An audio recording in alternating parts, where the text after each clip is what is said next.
uniquely American solution. It brings together our capital markets, which are the best and biggest in the world, with our manufacturers, our innovators, our miners, all pitching in to make this possible. Now, these things don't happen without the best and the brightest within industry being at the table. And, Mr. President, everyone wants to engage with this administration, with your administration. The key ingredient here was your call to action. Your call to action allowed us to bring together the best players in the market, sometimes the fiercest competitors, getting them to work together to come up with a creative solution.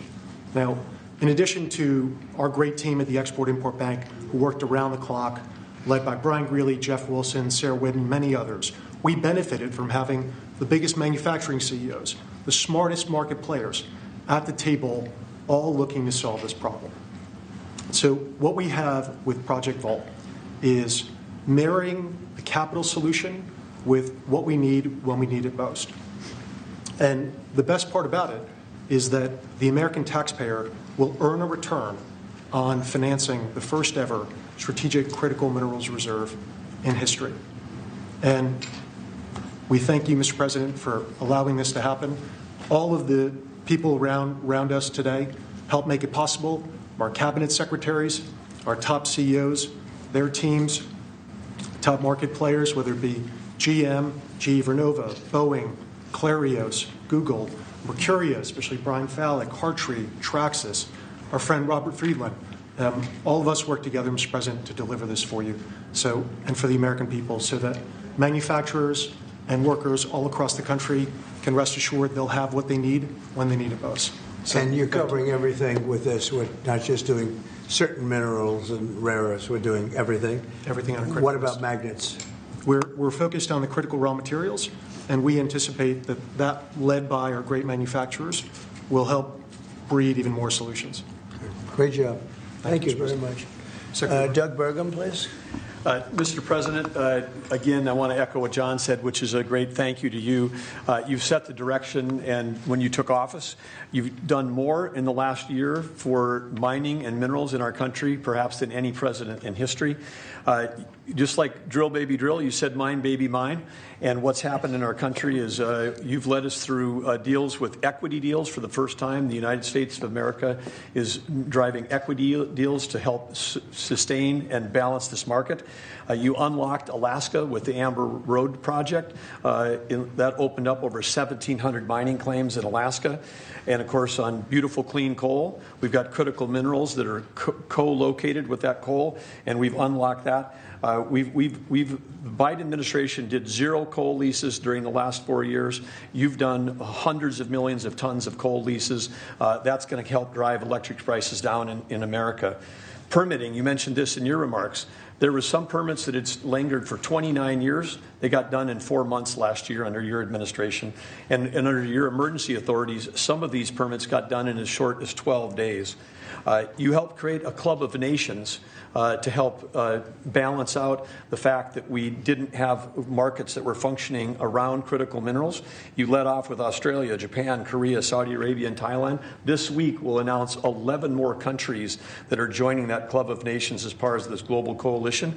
And behind that in the pipeline, there's 20 more nations that want to join under your leadership to allow for trade of critical minerals. And then here we stand today with the teamwork that was described. This would not have been possible without the incredible cabinet that you put together. Marco Rubio, Scott Bessent, Howard Lutnick, Chris Wright, and many others were involved in bringing this together through the vision. Standing with us today are some of our chairmen of our great congressional leadership who also have supported this and helped us find a way to do this without any appropriations. This is happening without tax dollars. And of course, our team on the ground here at the White House, including David Copley and everybody else at the NSC, David leading the global supply chain work, the folks working with the XM Bank team, working around the clock to make all this happen. So again, when you lead, when you put out a challenge, the teamwork happens. And then here we stand today. This is the largest XM Bank deal in the history of the XM Bank by more than double. And this is going to help drive national security. It's great for American manufacturers. It's great for American workers. Congratulations, President Trump. Thank you. You're doing a fantastic job, Doug. Thank you. Could I ask Mary Barra, the Chairman CEO of General Motors, which is setting records every single day, and she's doing a fantastic job. To say a few words and also discuss how good the car business is now in the U.S., please. Well, Mr. President, I want to thank you for your commitment to strengthening U.S. manufacturing and supporting the auto industry. Also want to thank your cabinet and members of Congress and the whole team here that made this possible today. Having a resilient supply chain is critical for our nation, and it's critical for all industry, especially the auto industry. We have been strengthened with many of the different policies that have been put in place over the last year. So I want to thank everybody for that. It not only supports U.S. manufacturing, it supports job creation. It also supports the consumer. So thank you. And business is held very strong. We still see a strong consumer, so I'm excited about 2026. I think it's going to be a record with all of your new plants opening up and everything else in our country. And so in our country. Robert? Please. Mr. President, thank you so much for what you've achieved. Everything we touch, we either grew it agriculturally, and you've helped the farmers, or we mined it. All these cameras you see in front of you, they were mined. Every time you pick up a hand phone, it was mined. And so stimulating the ability for the miners in this country to help you industrialize the country, they're the salt of the earth, and we're super excited that America is doing something for not only our national security, but for the reindustrialization of the country, because you can't reindustrialize Detroit with a lot of metal. And I'm telling you on behalf of every miner I know, they're elated at the breakthroughs that have been achieved here. They'll make a lot more cameras in the future. And maybe you could help us teach everybody that everything you touch like that, somebody mined it.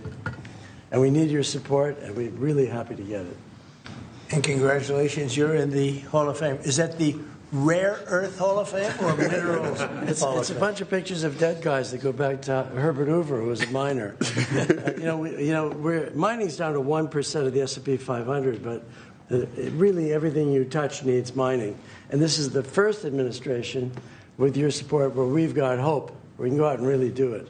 So as I last met you in Saudi Arabia with Mohammed bin Salman. We're working in Chile. Right. We want to bring these metals back to the United States and refine them and use them right here. And the vision of this administration, Howard Lutnick's been helping a lot. A lot of people at Exim Bank have been helping a lot. I'm just telling you, the morale of the miners is sky high. Doing a great job. Thank you very much. Congratulations. That's a big deal. Thank you. Thank you. How about French Hill? Say a few words, please. Thank you, Mr. President. Well, on behalf of Congress, Chairman Westerman can talk about how he's helped unleash the ability to mine through permitting reform. And Senator Marino and I serve on the House Financial Services Committee and Senate Banking Committee. And we're best in this country when we take the private sector and we leverage it to unleash the directions that you're made. And so together with our reauthorization of the Exim Bank, we leverage that resource with private sector dollars to make this a success. And it's going to be a huge strategic change in America's industrial capacity. Big difference, right? Big difference. There's never been really anything like what we're doing. Bernie, please.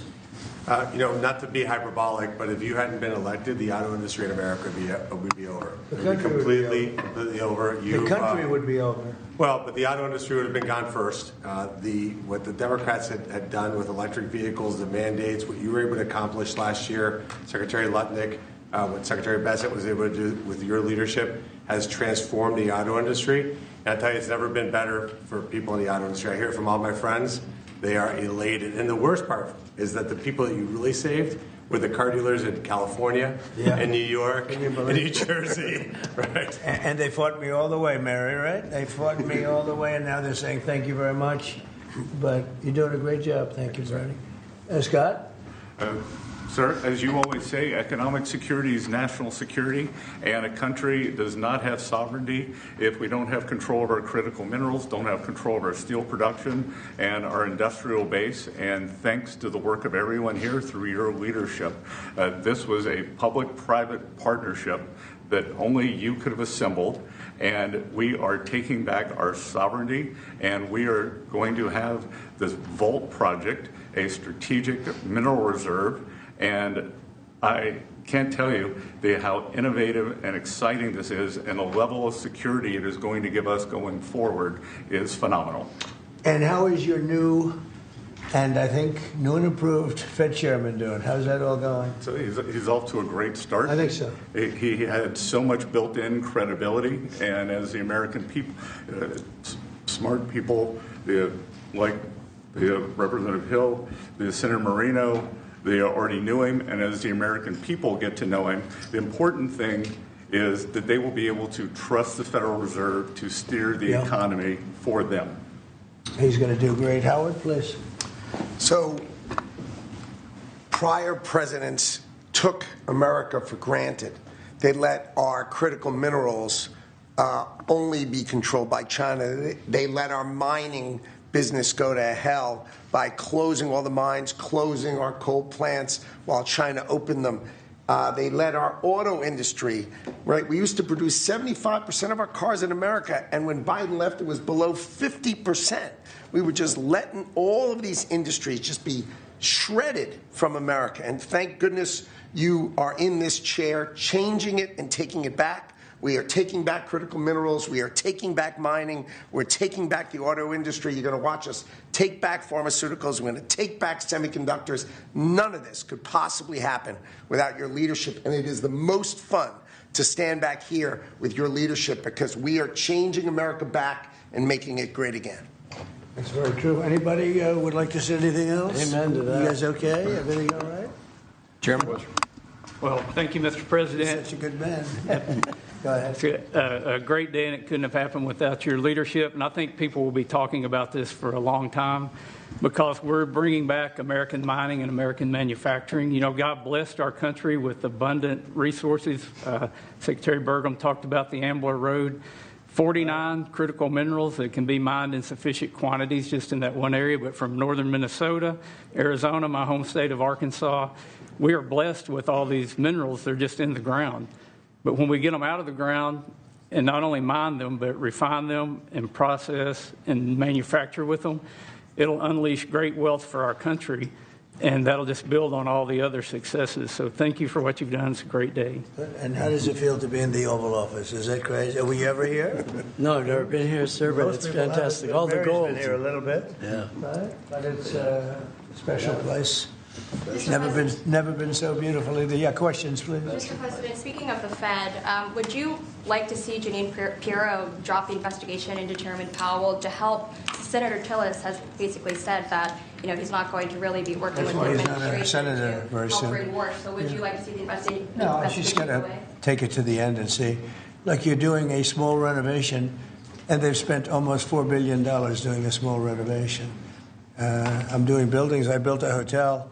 The Waldorf it's called, and I did it for around $200 million. It's a much bigger job. They're spending it could be $4 billion. I'll tell you what, I don't even see an end in sight.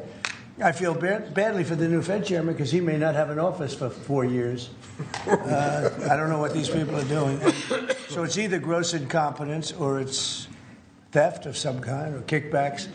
I don't know what it is, but Janine Pirro is incredible, and she'll figure it out. But no, you want to take it and just find out what happened, because we can't go around doing a renovation of a small little complex, very small, couple of little buildings, and spend billions and billions of dollars on it. Something went wrong. We have to find out what it was. Yeah, please. Mr. President, thank you. Speaking of renovations, you announced you wanted to build a new and spectacular entertainment complex at the Kennedy Center. Right. Do you plan on tearing it down, and how much will all of the renovations cost? Probably around $200 million. And, it's funny, in real estate and building, I've done so much of it. I've done so well with it. You want to sit with something for a little while before you decide on what you want to do. And, we sat with it. We ran it. It's in very bad shape. It's run down. It's dilapidated. It's sort of dangerous. Things fall out of ceilings. You've seen it. And we had some big events there. We had a lot of great events there over the last year. But you can't do any work because people are coming in and out. And you have the workmen. We have a marble man over there the other day. He said, every time I put down a piece of marble, people are stepping on the marble. They don't even have time to dry. And you can't do the same quality job if you close it. And, we're fully financed. And so we're going to close it. And we're going to make it unbelievable, far better than it ever was. And we'll be able to do it properly. I was thinking maybe there's a way of doing it simultaneously, but there really isn't. And we're going to have something that when it opens, it's going to be brand new, beautiful. I'm not ripping it down. I'll be using the steel. So we're using the structure. We're using some of the marble, and some of the marble comes down. But when it's open, it'll be brand new and really beautiful. It'll be at the highest level. We can do a much better job Probably in a way a faster job in terms, because when you do it piecemeal, for instance, they have a play tonight and you can't do anything. You have to pull out everything. And you can't have stanchions all over the place so people are walking in to see a play. So we'll be closing it sometime around July 4th. It's like we'll close it on July 4th in order to do something great for America. And then we're going to build it. We have great contractors. We're going to build it, and we'll do it right. We're using the highest grade marbles, the highest grade everything. It'll be brand new. Tremendous carriers putting in the air conditioning, or I guess they're a bidder, but they're probably going to get it. Carrier. We're going to have all brand new air conditioning, heating.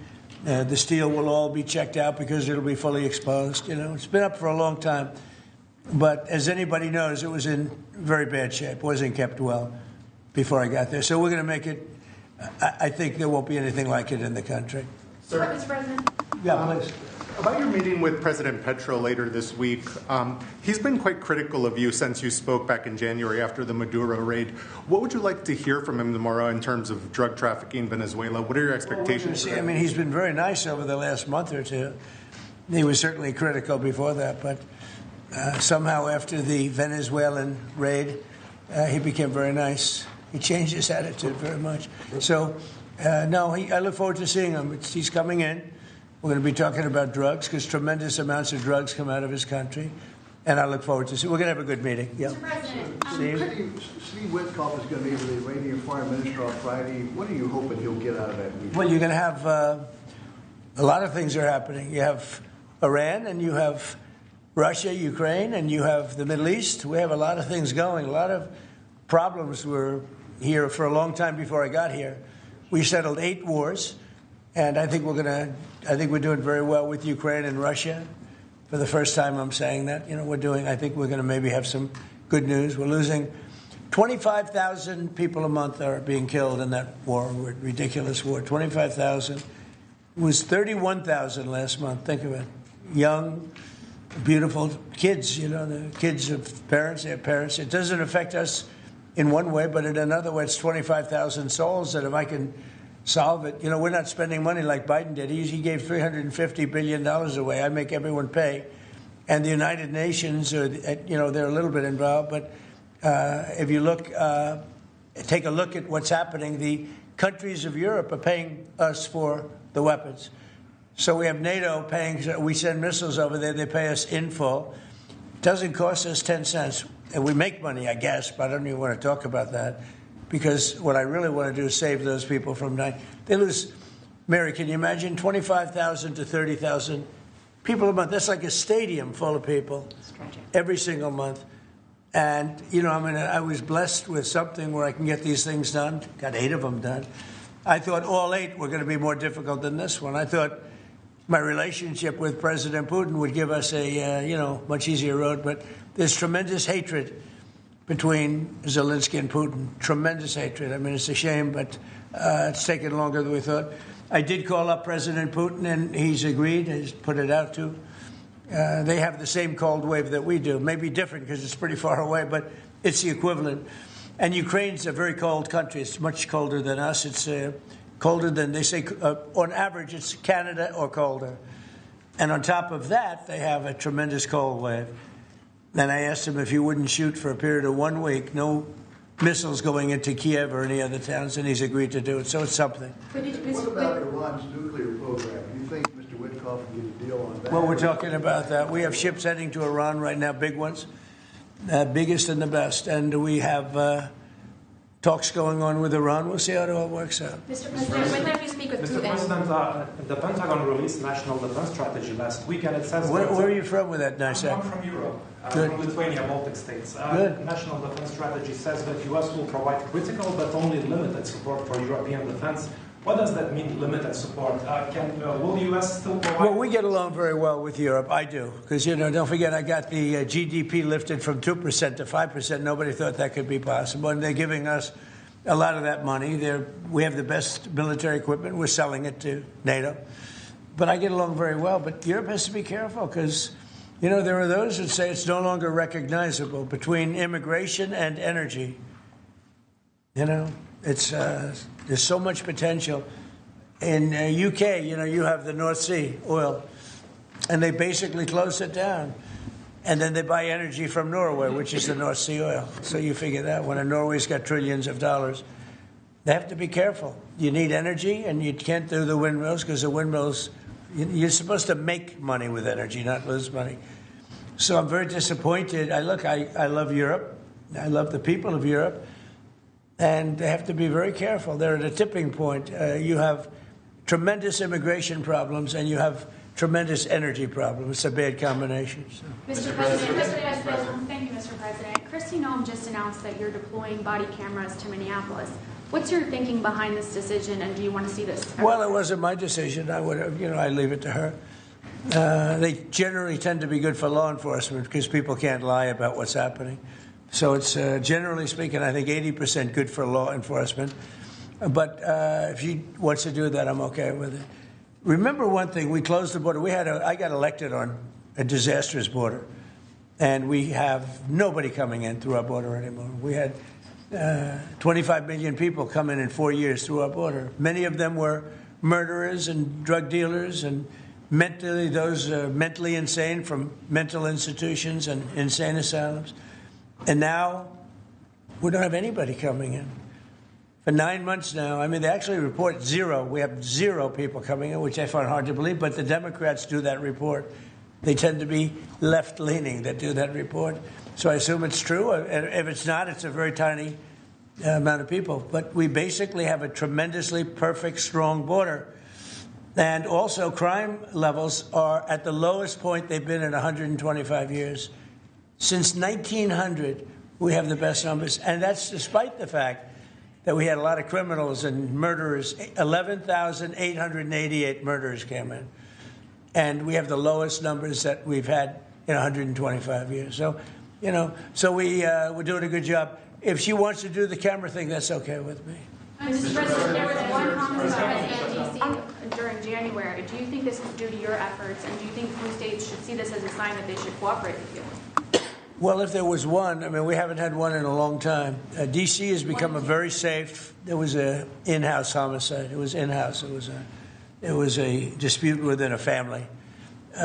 We have had virtually no crime in D.C. D.C. is now considered a very safe place, and it should be. It's our nation's capital. And we sent in the soldiers. I read the Washington Post this week, and it was incredible. They were trying to determine how did we get so low numbers? The low numbers in D.C. because we have very little crime, if any.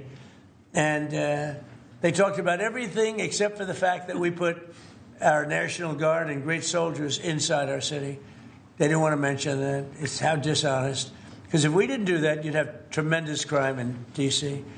And I get thanked every single day by people that work in the White House.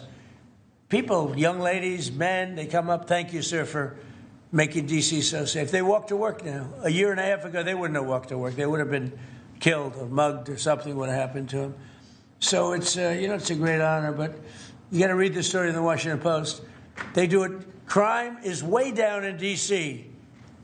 Now, what's the reason for it? The reason for it is we have very big, strong, good-looking soldiers standing around. And I think they make the place look better.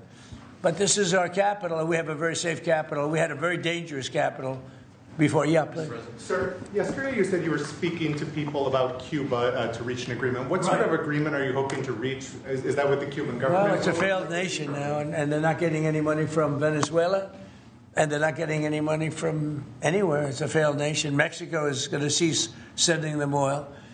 So I'd like to take care of the people that are here from Cuba. We have many people that came from Cuba that were thrown out of Cuba or that fled Cuba. They came over on rafts. They went through shark-infested waters. I don't know how they did it. And that was many years ago. Many would like to go back. Many would like to at least visit their relatives. And I think we're at a pretty close point. We are dealing with the Cuban leaders right now. Mr. President, the Wall Street Journal reported that the royal family of Abu Dhabi invested hundreds of millions of dollars in your World Liberty Financial. Can you explain why you decided to take that investment? Was that a transaction? Well, I don't know about it. I know that crypto is a big thing, and they like it. A lot of people like it. The people behind me like it.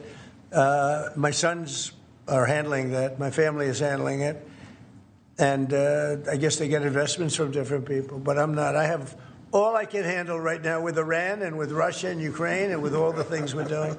So I don't know exactly, other than, I'm a big crypto person. I'm the one that probably helped crypto more than anybody because I believe in it. And the reason I believe in it is because if we don't do it, Scott, I think we can say then China's going to do it. Right? Yes, sir. If we don't do crypto, then China's going to do it. And it's just like AI. We're leading AI by a lot.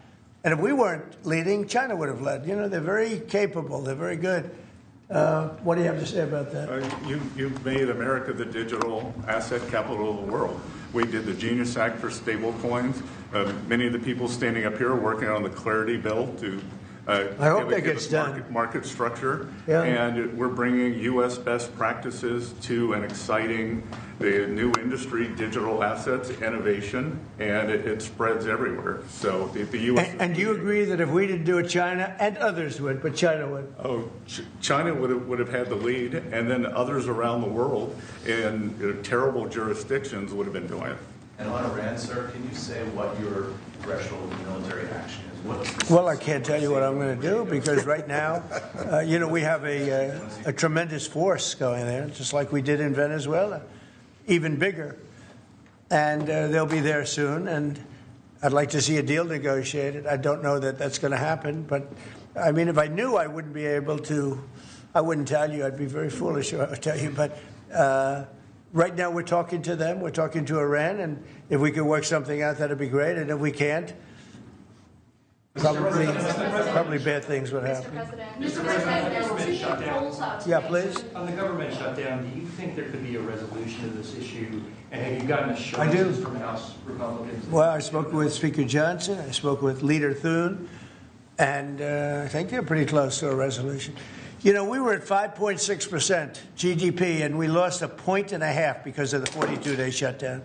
Think of that. We would have been at 7. Nobody ever saw a number like 7. And I think, Howard, probably 1.5 points was the number, right? 1.5 for the shutdown. Exactly right. And it's very bad for our country. But despite that, we have the highest numbers we've ever had. We're doing well. We're going right through it. But I will say that I spoke with Senator Schumer numerous times, and I don't think they want to see a shutdown either. Mr. President, are you going to sue Trevor Noah? Last night in a post, you alluded that something could be coming. Yeah, well, he said that I spent time on Jeffrey Epstein's island. I didn't. I mean, he's a lightweight, this guy. He's a terrible. I think he's terrible. I thought he did a terrible job at the Grammys. I thought the whole Grammys was terrible. I watched part of it. It's not watchable. But he was a lousy host. I'd say not as bad as Jimmy Kimmel, but pretty close. And no, he made a statement about me and Jeffrey Epstein. I have nothing to do with that. I have nothing to do with Jeffrey Epstein. And in fact, if you look at the DOJ, they announced, they released 3 million pages. It's like this is all they're supposed to be doing. And frankly, the DOJ, I think, should just say, we have other things to do, because that whole thing has turned out, other than Bill Clinton and, Bill Gates and lots of people there are a lot of questions about it, but nothing on me. But it was even sort of better than that, because they found that Jeffrey Epstein and this sleazebag writer named Michael Wolff were conspiring against Donald Trump to lose the election. So Epstein was conspiring with a writer for me to lose the election. So right there, that I had nothing to do with this guy. But, yeah, it's a terrible thing. The amount of time that's being wasted. When Epstein was alive, like 10 years ago, nobody cared about him. But they're only doing it. But now it's really hitting back on them because Bill Clinton is such a big part of it. The Democrats are pushing it. And the problem is that it's turning out to be the Democrats that were with and conspired with Epstein. So I think you're probably going to see a little pullback from them. But think of it. They were working together to try and help me lose the election. But this is the Oval Office, so I guess that didn't work out too well. Okay, one more question. Mr. President, do you have an update on U.S. troop level in Europe? Are you planning any force reductions? No, we have a great relationship with Europe. We have a great relationship with our troops. One of the best things that I can say is that if you go back 1.5 years ago, so I'm running for election, they had the worst recruitment numbers in the history of our country. Nobody wanted to join the military, or nobody wanted to join the police. Nobody wanted to join the fire departments. We couldn't get anybody to be a proud member of our country. And now, Doug, as I told you before, now we have the best recruiting numbers that we've ever had in our military. Army, Navy, Air Force, Marines, Space Force we love, and Coast Guard. I love the Space Force. It's doing great. But now we have waiting lists on everybody wants to join. You know why? Because people are proud of our country. Because our country is doing great. I think Mary can say the same thing. You had lots of people not working so well, and now you just wish you could get them in faster. I know that it's hard to get them. Yeah, we continue to bring people in and have training programs. We're investing in the U.S. workforce. People. Yes. But 2 years ago, you didn't see anything like this. It's amazing what's happened. So we have the #1 in the history of our country. We've never had more people that want to join our armed forces than we do right now. And a year and a half ago, nobody wanted to join. They were embarrassed by our country. They were embarrassed by our leadership. And now they're proud of our country. And they're very proud of our leadership. And a lot of the leadership is right behind me. Thank you very much, everybody. Thank you, press. Thank you, press. Thank you. Thank you, press. Let's head out. Thank you, press. Thank you, camera, for going. Thank you, press. Start moving. Thank you, press. Let's go. Let's go. Thank you, press. Thank you, press. You were just listening to President Trump participating in a signing ceremony launching a $12 billion mineral stockpile to boost manufacturing called Project Vault. The president said Project Vault will ensure that American businesses and workers are never harmed by any shortage of critical minerals. This will also reduce America's reliance on China and shield against supply shocks. The president says he expects taxpayers to profit from Project Vault. We also heard a number of officials